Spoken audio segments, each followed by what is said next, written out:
శివార్చన చెయ్యొచ్చా ఆడవాళ్ళు లేదా అని మీ యొక్క ప్రశ్న. కొన్ని ప్రాంతాల్లో చేస్తున్నారు తరతరాల నుండి, నిన్నామన్నా కాదు.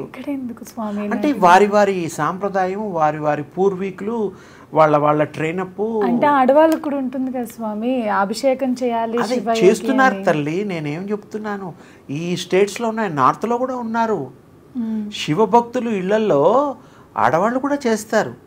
శివభక్తులు ఉన్నారు కదా ఫ్యామిలీస్, నార్త్ సౌత్. నేను తిరుగుతూ ఉంటాను, చూస్తూ ఉంటాను. వాళ్ళని లింగాయతులు అంటారు. ఒక్కొక్క ప్రాంతంలో ఇంకో పేరు. తప్పులేదు, భగవంతుని ఏ రూపైనా చేయొచ్చు. వాళ్ళు కొంతమంది వద్దనుకున్న వాళ్ళు మానేసి ఇంకో రకంగా చేసుకుంటారు.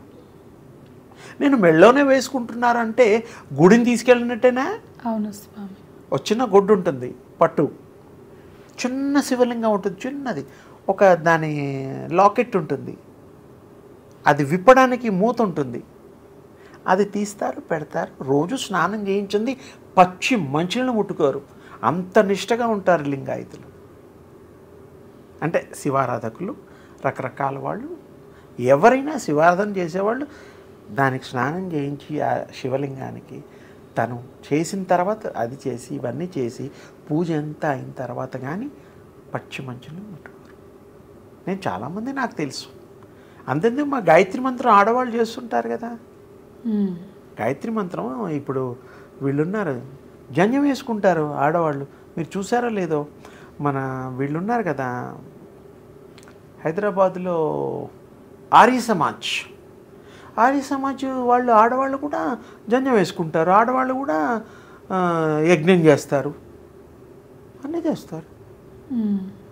మరి సాంప్రదాయాలు ఒక్కొక్కరు. నేను ఎవరిది తప్పడం లేదు, విమర్శించడం లేదు. వారు చేస్తున్నారు, చేసుకునే వాళ్ళు చేసుకుంటున్నారు, మానేసేవాళ్ళు మాట్లాడుతున్నారు. మరి ఆ వర్గం ఉంది, ఈ వర్గం ఉంది. ఆడవాళ్ళు గర్భగుడిలోకి నిషిద్ధం అంటున్నారు స్వామి. నేను వాళ్ళని ఇది చేయడం లేదు. ఒక సాంప్రదాయం కొన్ని చోట్ల అలా ఉంది. అంటే ఆటవికులు ఉన్నారమ్మా. నాకు వచ్చిన సందేహం ఏంటంటే స్వామి, శివయ్య తన భార్యకి పార్వతి అమ్మకి సగభాగం ఇచ్చేసారు. అవును, అర్ధనారీశ్వర తత్వం. ఇప్పుడు అమ్మవారు కూడా ఆయనలోనే ఉన్నప్పుడు ఆడవాళ్ళు గర్భగుడిలోకి వెళ్తే తప్పేంటి? అమ్మ, నేనేమంటున్నానంటే అర్ధనారీశ్వర తత్వం ఇద్దరు ఒకటన్నప్పుడు ఆ భావంలో వాళ్ళు వచ్చినప్పుడు ఇవి ఆలోచించారు కదా.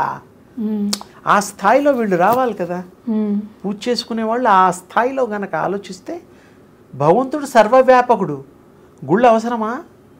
అవును స్వామి. మన ఇంట్లో కూడా పూజలు అవసరమా? ఒక లెవెల్లో పోతే యు ఆర్ ద గాడ్ కదా, మీరే దేవుడు కదా. ఎప్పుడూ పరిపక్వంగా పరిణితి పొంది వారు శుద్ధాత్మగా మారినప్పుడు ఈ స్థాయి వస్తుంది.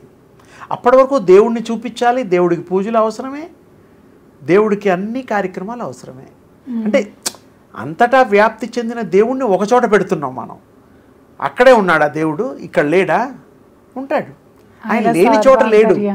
అంటే వాళ్ళకి అలవాటు చేయడం కోసం కార్యక్రమాలు, గుడికి వెళ్ళడం కోసం అక్కడ శక్తి స్థాపన చేస్తూ ఉంటారు. లాస్ట్ టైం కూడా చెప్పాను, ఒక 1000 అడుగుల వరకు, 1100 అడుగుల వరకు స్థాపన చేసిన శక్తి పాత్ కింద ప్రసరణ జరుగుతూ ఉంటుంది.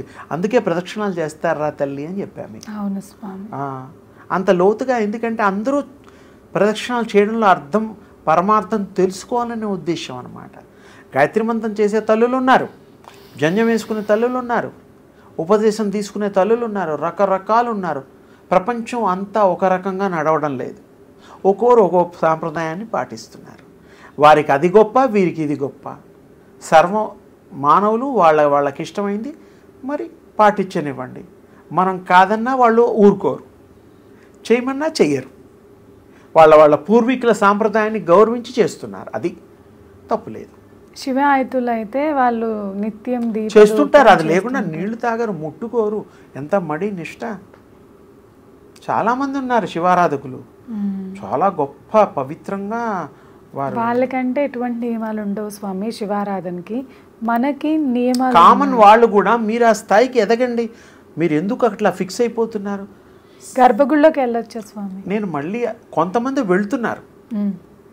అసలు కొన్ని గుళ్ళల్లో గమ్మత్తైనది, అసలు శివారాధన చేసేవాళ్ళు వాళ్ళకి అది తండ్రితో సమానం. వాళ్ళకి మెళ్ళోనే వేసుకుంటున్నారని ఒకటి చక్కటి ఉపమానం చెప్పా. అసలు మెళ్ళో ఆడవాళ్ళు వేసుకోవడం ఏమిటమ్మా? బామ్మలు వేసుకుంటారు, పెళ్ళైన వాళ్ళు వేసుకుంటారు. మరి వాళ్ళందరూ వేసుకుంటున్నప్పుడు మరి వాళ్ళని ఎవరు ఆపడం లేదు, తప్పని చెప్పడం లేదు. చెప్పుంటే ఎవరన్నా మరి వింటే విన్నారో లేదో నాకు తెలియదు. చాలామంది ఈ రోజుకి ఆ పరంపర సాగుతూనే ఉంది కదా.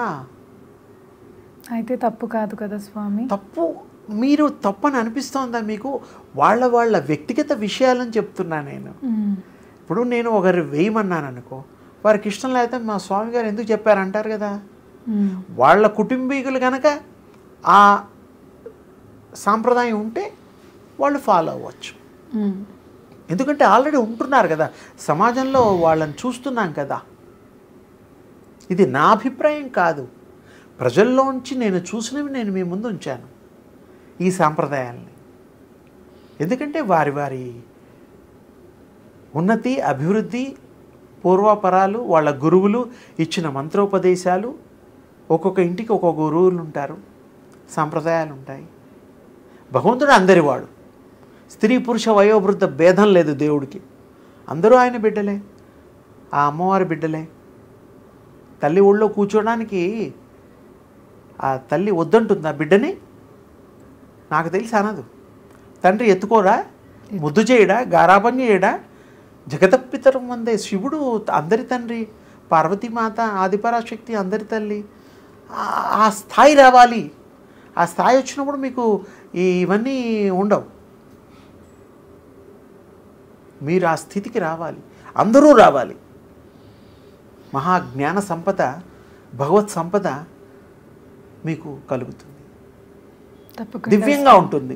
దివ్య ఆత్మలైపోతారు, దివ్య పురుషులైపోతారు. ఆ దివ్య భక్తి మీకు కలుగుతుంది. మీరు శక్తి స్వరూపులు అవుతారు, దివ్య శక్తి అవుతారు, దివ్య శక్తి స్వరూపులు. చెప్పారు స్వామి.